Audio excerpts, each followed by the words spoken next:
Good morning, good Erev Shabbos, happy Isru Chag. The Ramah suggests that as soon as we get home after the fast on Yom Kippur, the first thing that we should do after having a bite to eat is to go out and start building our sukkah.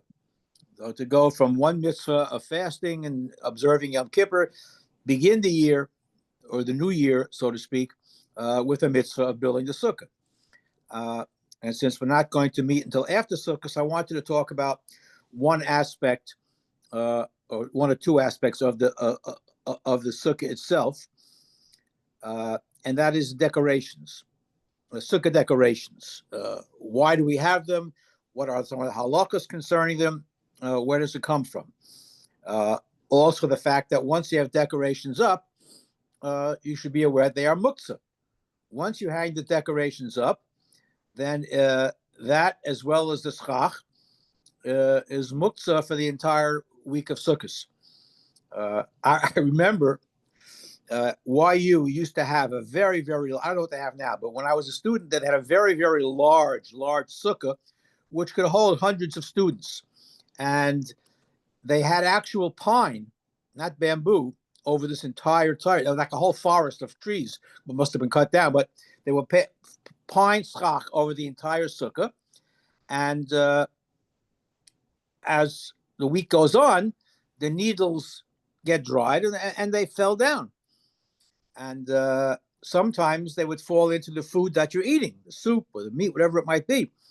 And I remember very clearly Rav Label Dulitz, Olav Shalom, would walk around from table to table and tell everybody about the falling pine needles, muktzah kol zayin, muktzah kol zayin. In other words, don't eat it by mistake, because the pine needles are all muktzah. But the schach and the decorations, once they're up, they can't be used the entire week. We'll come back to that at the end to see why that's important. The first sugya that talks about decorations of the sukkah, it's Gemara in Sukkah, Daf Yud, that says if you put a sheet under the schach to prevent leaves from falling, assuming you use tree leaves, that sukkah is possible. It's invalid. Because the whole purpose of sukkah is to sit under the schach. So you're putting a sheet underneath the schach, that invalidates the entire sukkah. So the inference from the Gemara that makes is that if the purpose is to prevent the leaves from falling, fine. Then it invalidates the sukkah. But the purpose of putting up the sheet is for decorative purposes, to enhance the beauty of the mitzvah, then it might be permissible. And the Gemara then goes on to prove that hanging sheets for decorative purposes does not invalidate it, although any fruit that you hang or any decorations, of course, can't be used until after Shmini Atzeres.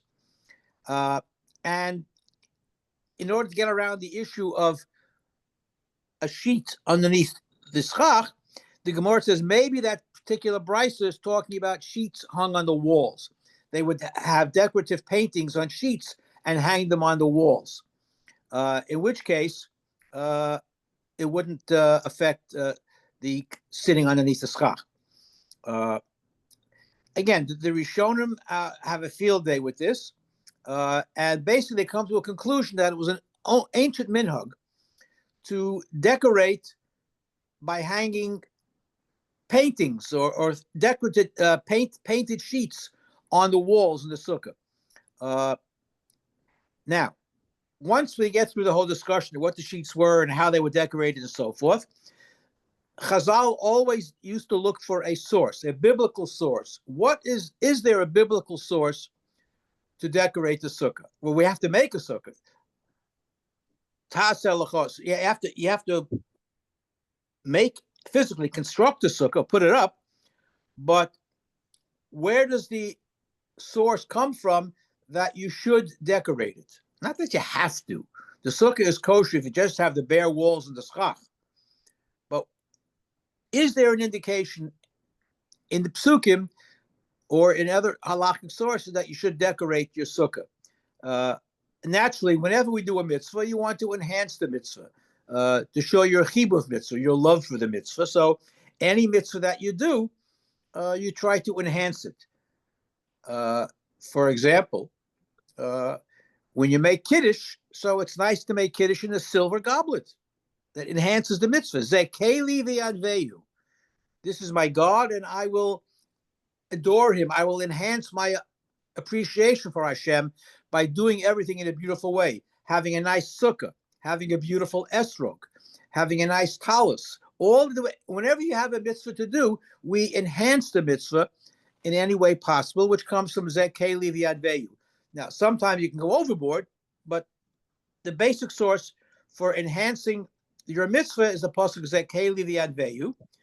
More to the point for Sukkos, Balaturim points out, Chag HaSukkos taselecha, you have to make a sukkah, but aspacha migarnecha, which talks about from your harvest. When you harvest, you make the sukkah. And the connection that he makes is that it was customary in many places, and still today you see it sometimes, to hang stalks of wheat or grain. I have seen, I did it a few times myself, to have little bags of each of the Shiva Saminim, the 7 species mentioned from Israel in the Torah, hanging from the sukkah. That's Osbachar Bigarnacha. So you're connecting sukkahs to the harvest. And that is another source. That's source number 2. Source number 3, which is I guess, the most significant as far as we are concerned, is the purpose of being in a sukkah is Teshvu Ke'ein Taduru. We have to live in that sukkah, be in that sukkah as much as possible. Whatever you do at home, Teshvu Ke'ein Taduru. Whatever you do in your home during the week, you should do in the sukkah. So if you read, if you learn, if you sit and schmooze, if you crochet, whatever it is that you might be doing, you should do it in the sukkah.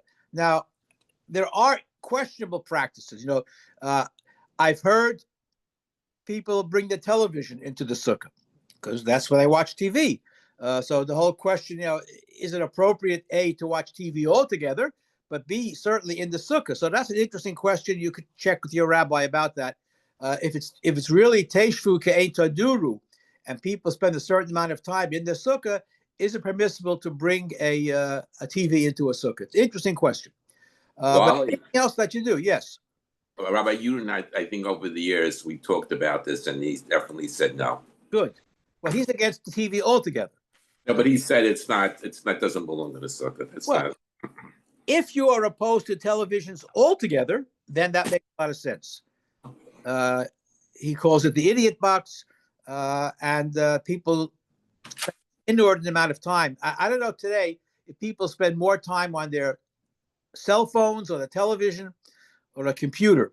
But interesting, so the same question could be raised: can you bring a computer into the sukkah? Now, if you're using a computer for out of a business purpose, again, the whole question of working on Chol HaMoed, it's an interesting question. TVs and computers in the sukkah, that would be an interesting shiur all by itself. Is it appropriate? But basically, Teshvu Ke'ein Taduru, whatever you, so this is why you bring your nice silverware and dishes into the sukkah. It's not convenient to bring dishes into the sukkah when you have a large crowd. And today they have those very fancy paper or plastic plates that look almost like dishes. If you serve that way in your home on Shabbos when you have company, then you can do it in the sukkah. But if you serve on china at home, you should bring the china and the good silver into the sukkah. And I know for a fact that in our home, when I put up a sukkah, when I wasn't going to my children all the time like I do now, when we had our sukkah up, my wife always served the china and silver in the sukkah because that's how you ate, and that's how you ate on Shabbos and Yom Tov at home. So that's part of Teshvu Ke'ein Taduru. Taking it one step further, in terms of Teshvu Ke'ein Taduru, if you ever visited the community in New Square, most of the homes in New Square are constructed in such a way that the roof above the dining room comes off. And during Sukkot, they make the dining room their sukkah in the house. Now, the fact that they basically make it into a thatched roof is a separate halakha question. Because if you're in your dining room, your nice tablecloth and your nice furniture, and it rains, and you don't get the roof, the schlock put on fast enough, you can ruin your carpeting in your dining room. So they, in New Square and in Bobov and a few other Hasidic places, the schach on the roof, you can almost dance on it, which, in my understanding, is really invalid as far as schach is concerned. But they take reeds and they weave these reeds, and they're waterproof. Now, you're supposed to be able to look through the schach and see the stars, and it's supposed to be able to rain through because it's only a temporary and not a permanent residence. So that's a problem. I remember I was in New Square once after the old Rebbe died and his son had taken over, but halakhic traditions were usually addressed to the Dayan in Square. So I went for a walk with him, and we went over the whole halachos of schach, because their entire base medrash becomes a sukkah. Again, with this very thick reeds. They have the contract along the New Jersey Turnpike to harvest all of these reeds that grow on the side of the highway, and they weave it so that it's like a solid mat. So I asked them, I said, how can you have this schach that is so impervious to water? You can't see through it. It's like a roof. And that defeats the whole purpose of a sukkah. I know it's in your dining room, but even so. And he pulls his beard and he thinks about it. And he says to me in Yiddish, it was probably very cold in Skver in Russia. But that didn't answer the question. So schach is very important. Whether you use bamboo, whether you use greenery, cedar is the best schach because cedar doesn't, there are no needles to fall down. It stays green for the whole week. And that's what you should use, but it's better than bamboo. Because the problem with bamboo is if it gets split and water can collect in the inside of the bamboo was hollow, and it's become too much. It causes too many problems. So if you can avoid using bamboo, use plain wooden sticks are probably preferable to bamboo or greenery if you can. If you have your garden, you can just wait until Erev Sukkot before he cuts down some trees. Okay, so the decorations themselves, once they're hung, as we said, are muksa until after Shmini Atzeres. Apparently, people used to hang painted sheets, as I mentioned. Again, this is all part of Teshvu Ke'ein Toduru. You decorate your house. You have paintings in your house. You have nice furniture. So you should enhance the sukkah as much as possible. You don't want to bring furniture in that's going to get ruined necessarily, but you should try to, at least when you're serving the meal, serve it on proper dishes with tablecloths and proper silver and not plastic, because that's Teshvu Ke'ein Toduru. And it's also part of Zekelu V'Yanvei. The same way that we look to get a beautiful esrog and you build an attractive sukkah, you should enhance the mitzvah of sukkah by doing it in the loveliest way possible in terms of dishes, in terms of the settings, in terms of the decorations. Okay. The schach itself, I won't go into detail the different discussions about the schach. They compare the muktzah aspect of schach and decoration similar to the Hanukkah candle, that while it's burning, you can't use the light of the Hanukkah candle for anything other than the mitzvah, which is why you have the Shabbos. And there's a lot of discussion about bizui mitzvah and how do we enhance some of these aspects of sukkahs. And again, the best way you could do that is by spending as much time as possible in the sukkah, whether it's just schmoozing with a friend, learning, reading, whatever it might be, having a snack. And also, every time, there's an interesting machlokas, how often do you make the bracha of Leishev Basukkah? Now, you make it once when you make Kiddush, but what if you go out of the sukkah for something and then come back in again? Do you have to make another Leishev Basukkah? So normatively, we paskin you don't. If it's part of the same meal, you go in and out. If you're serving, for example, you go into the house or into the different door. You don't make a leishay basukah. It's part of the same general act. However, if you're going to a friend's sukkah or you're going sukkah hopping, then each sukkah you enter requires a leishay basukah. The Vilna Gaon was very, very makpid that he made a bracha every time he walked into the sukkah, even if it's multiple times during the day or even during the same meal. He was very makpid the bracha of leishay basukah. Okay. One of the most fascinating questions, there are many in Hilchos Sukkah, and there are tremendous questions about the shape of the sukkah and the size of the sukkah and how many walls you have to have. These are fascinating discussions all by themselves. The one that I found interesting is the tshuva of the Chassam Sofer. Chassam Sofer has a case of an individual who has no esrog. But he notices that in his friend's sukkah, he's hanging a perfectly kosher esrog as one of his decorations. With his friend's permission, can he use this esrog for the mitzvah of esrog on sukkahs? Dalad minim. It was already designated as a sukkah decoration, and sukkah decorations are mitzvah the entire week. So, how do we deal with this question? It's not actually a tshuva. It's in his commentary on the Gemara in Sukkah, and also he mentioned it in one of his tshuvas as well. And he paskins in that particular case to be very lenient. He says, number one, doing a mitzvah is not considered in the same category as benefiting like Hanoah, which is why all the decorations can't be used during Sukkot to get benefit from it. But doing a mitzvah takes it out of that category of Hanoah. It's certainly not a bizui mitzvah when you're enhancing the utilization of that object for a mitzvah. Yeah. Another interesting question that he deals with. We know the mitzvah of Dalad Minim is only the first day of Sukkot. Ulkachta lachem b'yom harishon, the Torah says.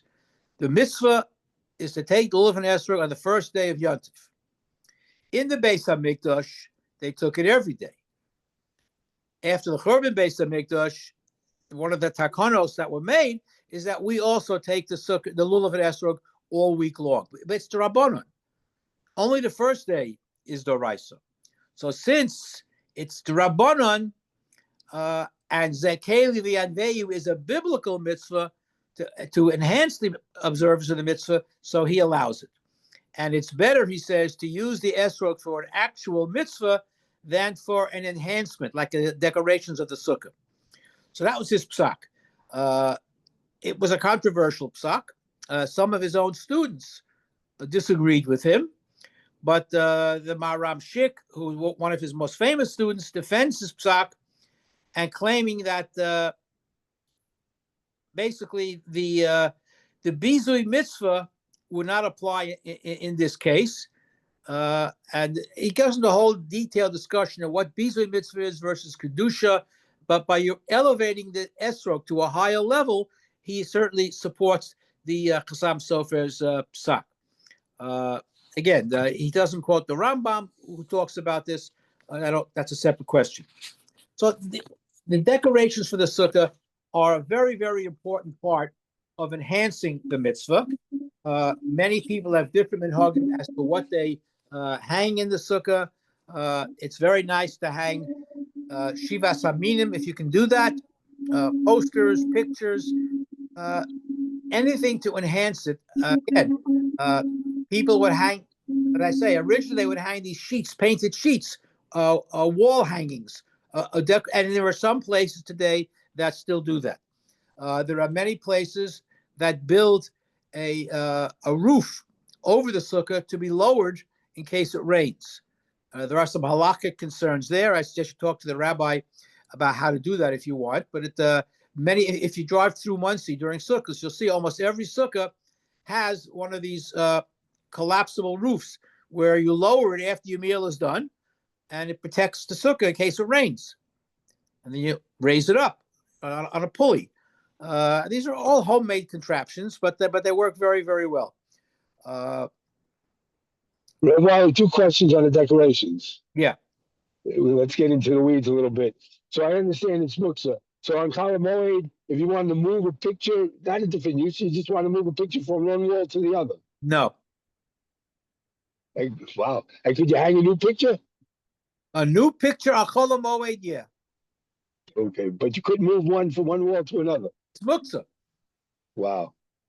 That's okay. the muktzah. You can't use it. I mean, you can touch it, but you can't move it. You can't move it. Okay. It's like on Shabbos. Something is muktzah on Shabbos. Yeah, by Solomon, that's If it falls down into your soup, what are you going to do? I mean, you can move things that are muktzah if they're on your table and you forgot to move it before Shabbos. If the pine needles fall into your soup, eat the soup. Just don't eat the pine needles. No, but the question is not a pine needle. If it's a big decoration and it's just plopped on your table, you need the space.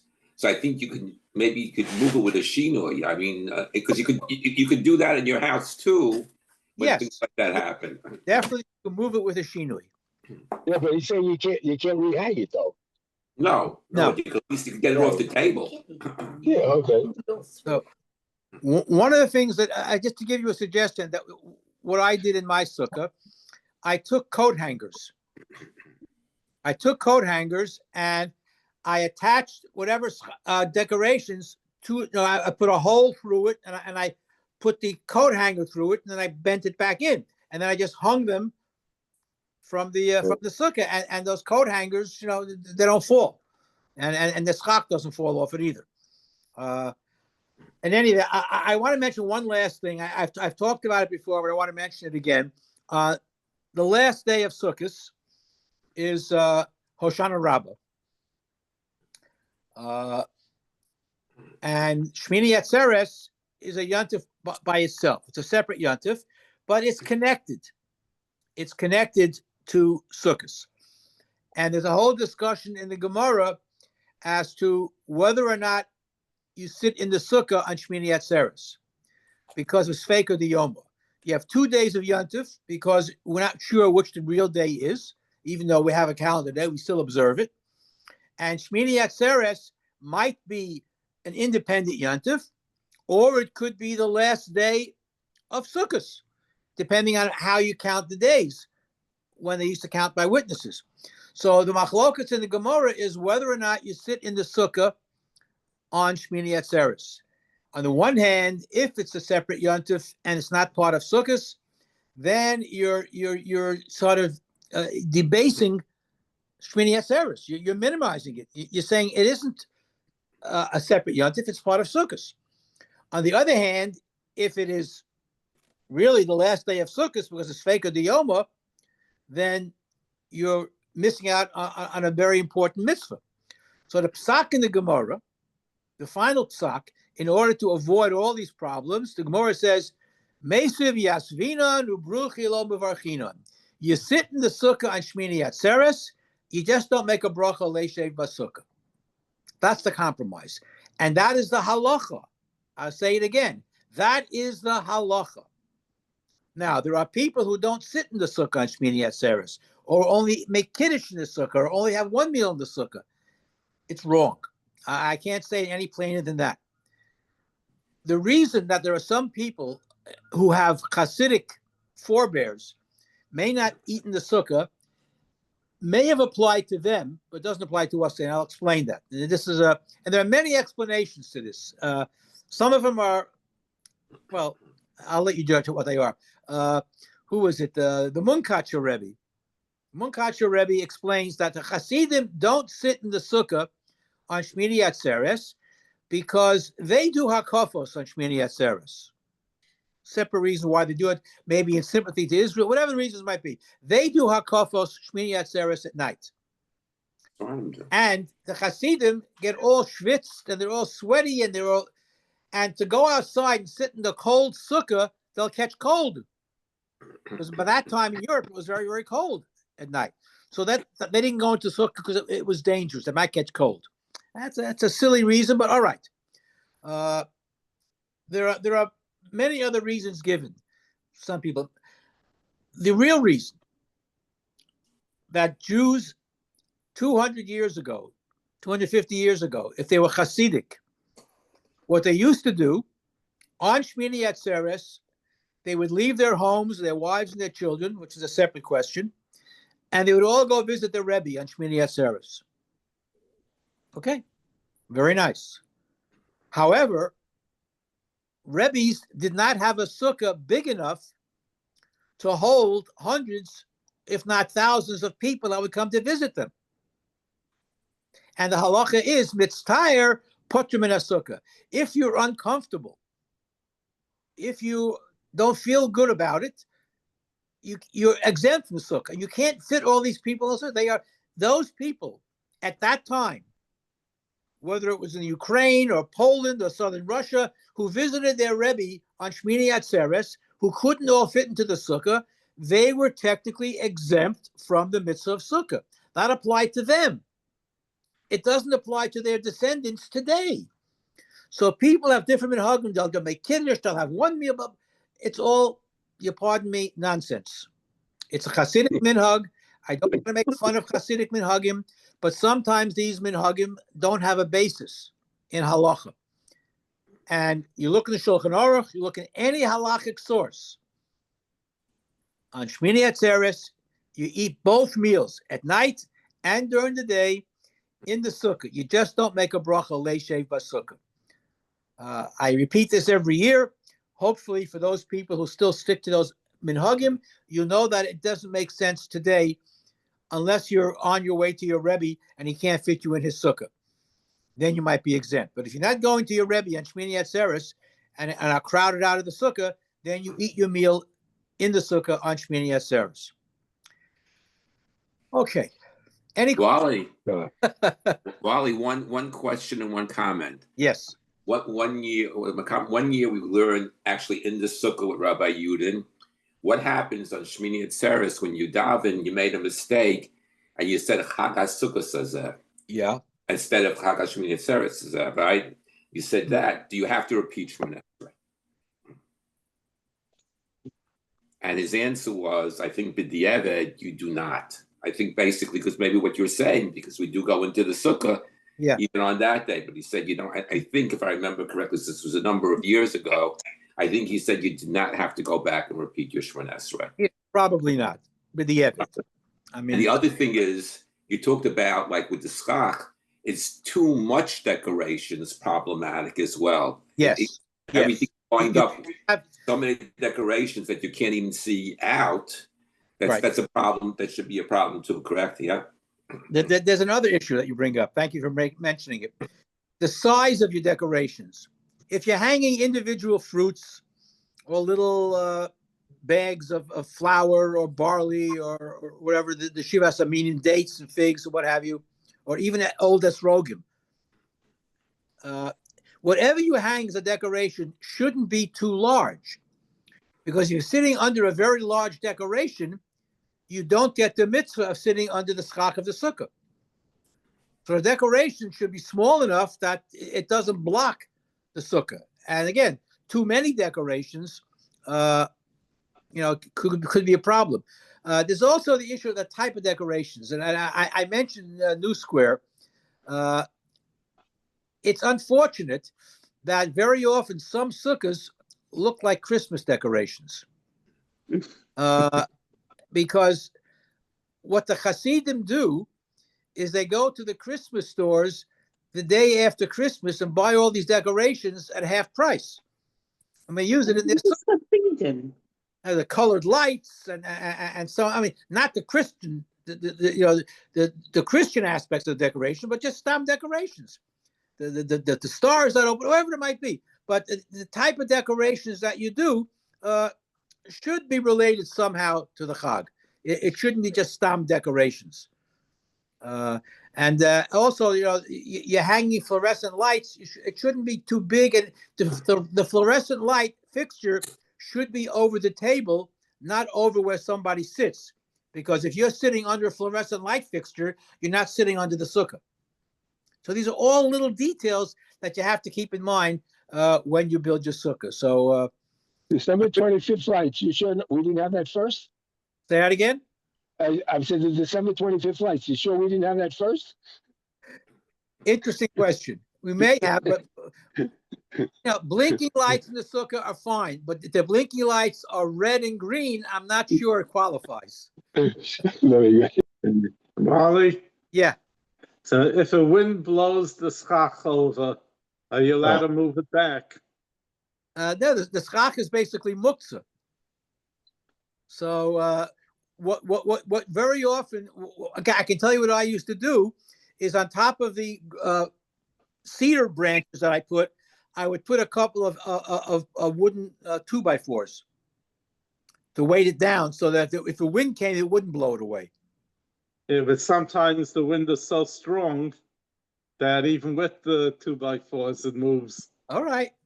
I think we've had a number of years where it was very, very windy. We had a couple of years where I remember a lot of sukkahs, basically, the schach came down. And there was a hurricane in the early 80s, and people's sukkahs wound up in the next door neighbor's house. Today, you don't have too many canvas sukkahs, small canvas. Everybody has those fiberglass ones, but the small canvas sukkahs can be blown away very easily. And they were. There was a hurricane, and I remember Milty Frank's sukkah wound up 3 blocks away in somebody's backyard. Because that happens. That happened. When hopefully the good weather will continue as long as it doesn't rain. We're okay. Amen. Okay. Have a wonderful Shabbos and a great Yom. Amen. Thank you. Shabbos, good yontif. Shabbos, good yontif. yontif.